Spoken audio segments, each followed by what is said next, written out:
Hello, Dr. Berg here. Today we're going to talk about the most dangerous diseases that don't give you many symptoms. Now, if you take a hammer and hit your thumb and you have pain, that's going to be an immediate symptom, right? But a lot of other symptoms, which we're going to talk about, are way late on the chain of events. In fact, there are no symptoms for 10 to 20 years with high blood pressure. Type 2 diabetes takes 15 to 20 years before you start noticing major symptoms. Liver disease, in some cases, you could have 75% damage in your liver before you even get a symptom. Kidney disease, it's even more dramatic. You could literally run your whole body. I'm talking about filtering all your blood on one kidney. The body survives on just a small percentage of our organs. It's incredible. In fact, a lot of times it takes up to 90% of the damage before you start noticing significant symptoms of late-stage kidney disease. Now, what about atherosclerosis? This is plaquing in the arteries. You're not going to notice very many symptoms until 70%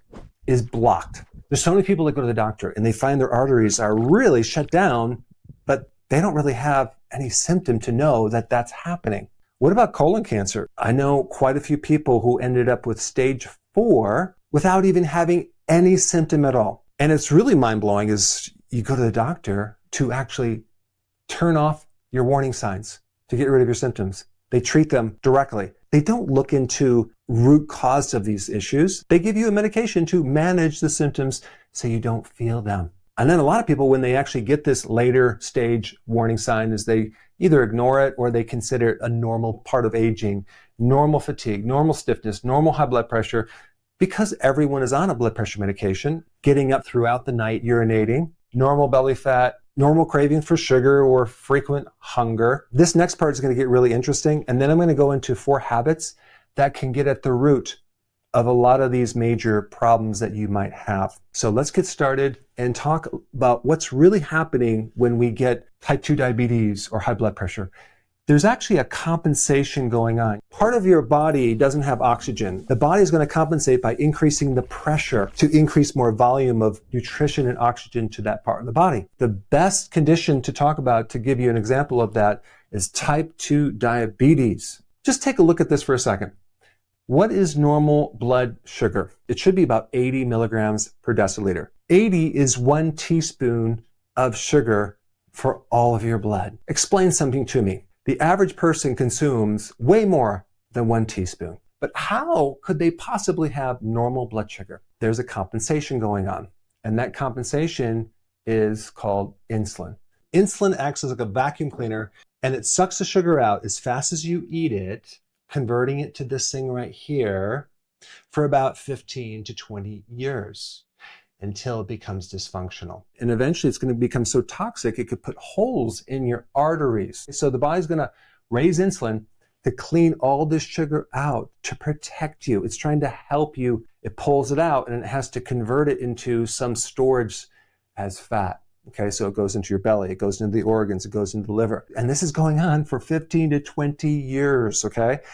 You're not going to notice too many symptoms other than belly fat, right? Maybe some fatigue, until one day your pancreas has had enough. And basically the cells in your pancreas start to get so tired they can't produce its insulin anymore. That's really what insulin resistance is. It's a total compensation for too much sugar that then leads to prediabetes and type 2 diabetes over time. Now let's go to liver for a second, because your liver is so robust. It's so tough. It can take a beating. You can literally remove 75% of your liver and grow back the rest in a relatively short period of time, within months. I mean, it's wild. I personally would not wait until you have a symptom with your liver or any other of these as well. Because if you wait until you get a stage 4 or 5 kidney disease and you need dialysis, chances are it's going to be really, really hard to recover from that. Especially when we deal with colon cancer, you might not notice too much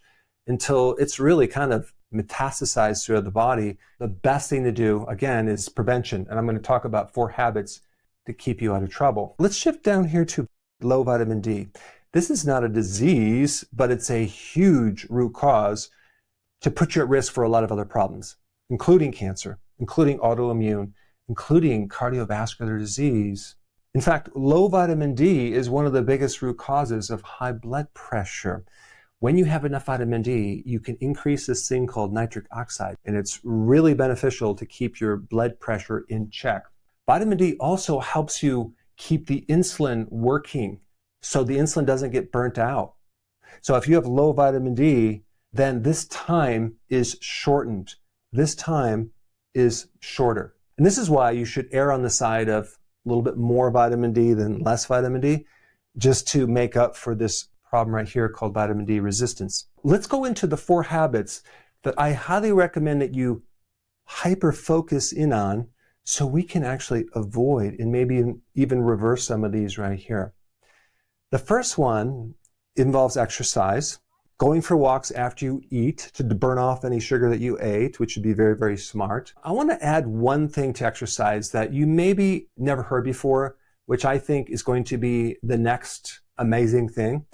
And it's called hypoxia training. Now, what is hypoxia? That's low oxygen.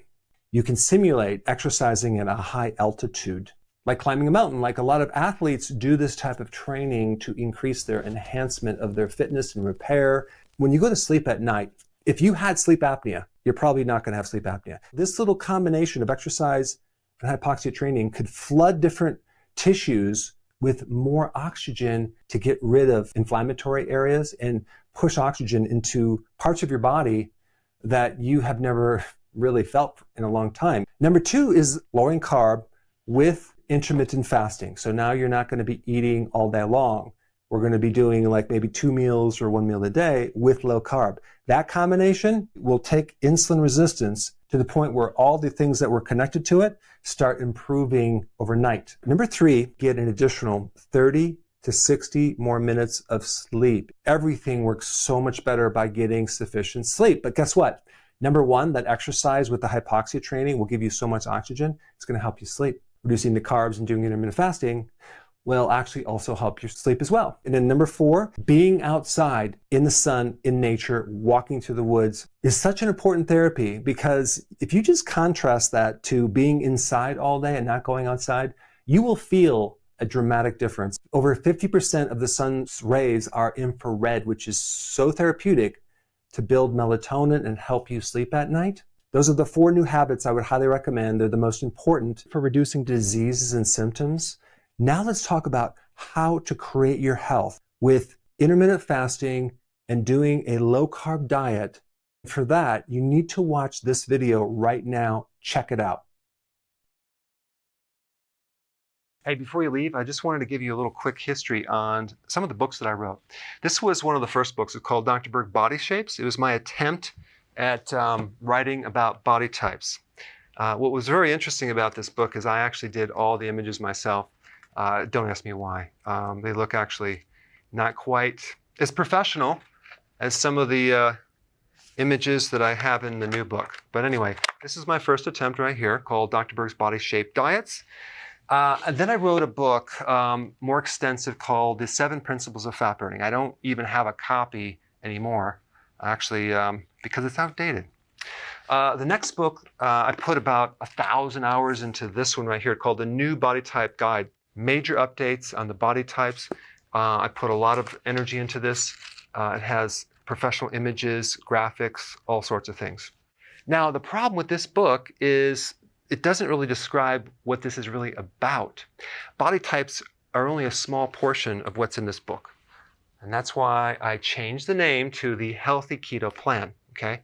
If you happen to have this book, you don't really need this book because there's some only very, very minor updates. But if you don't have this, you need to get this one right here.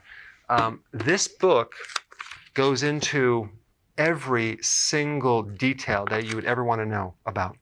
It goes into the 7 principles of fat burning. It goes into hormones, the body types, the basic keto plan. It goes into intermittent fasting. I talk about the 10 fat burning triggers and blockers and fat burning strategies, with a lot of details in every single chapter. I go into body issues that interfere with losing weight. There's very few people that just have a weight problem. They have a lot of body issues, whether it's sleeping problems, stress problems, inflammation, menopause. I cover that extensively in this book. Then I talk about how to get rid of stress, and I show you a technique. Then I get into exercising. And then I have a lot of really good recipes in this book as well. So this is a good reference guide. On my website, if you get this book, you get this one free. It's called Healthy Keto Intermittent Fasting. This is the shortcut, quick guide to this book. And the reason I created this book is to have you, within 45 minutes, learn how to do keto, okay, in intermittent fasting, exactly what you need to do. Then you can fill in the blanks with this book right here. So right now I'm doing a special. If you get this book, you get this one totally free, or you can go to Amazon and get these individually. So I just want to clarify the difference between this book and this updated one right here. If you don't have this, you need to get this right here. That way you can get the exact correct information to do it healthily.